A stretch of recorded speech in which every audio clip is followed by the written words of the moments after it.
Andina kuziva kukwana kwenguva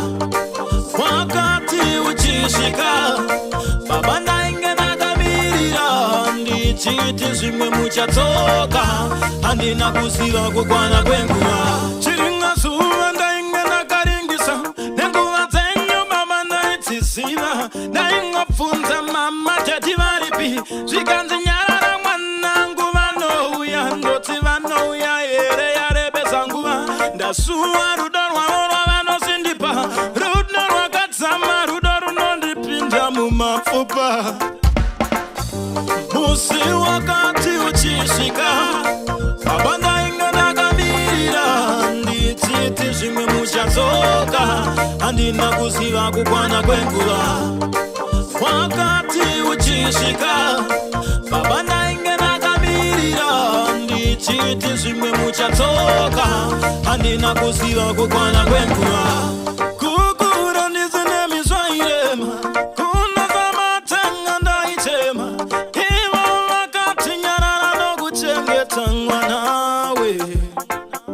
vamwe vachitorwa nemadzibaba avo ine ndaifamba zvangu ndiri ndega najesu wangu tichienda mai mwari wakavapa simba vakatiriritira tikadzidza musi wakati uchisvika baba ndainge ndakamirira ndichiti zvimwe muchadzoka handina kuziva kukwana kwenguva wakati uchisvika baba ndainge ndakamirira ndichiti zvimwe muchadzoka handina kuziva kukwana kwenguva chiringa zuva ndainge ndakaringisa nenguva dzenyu baba ndaitiziva ndaingopfunza mama chati varipi zvikanzi nyarara mwanangu vanouya ndoti vanouya here yarebesa nguva ndasuwa rudo rwavo rwavanosindipa rudo rwakadzama rudo runondipinda mumapfupa vanouya here yarebesa nguva ndasuwa rudo rwavo rwavasindipa musi wakati uchisvika baba ndainge ndakamirira ndichiti zvimwe muchadzoka handina kuziva kukwana kwenguva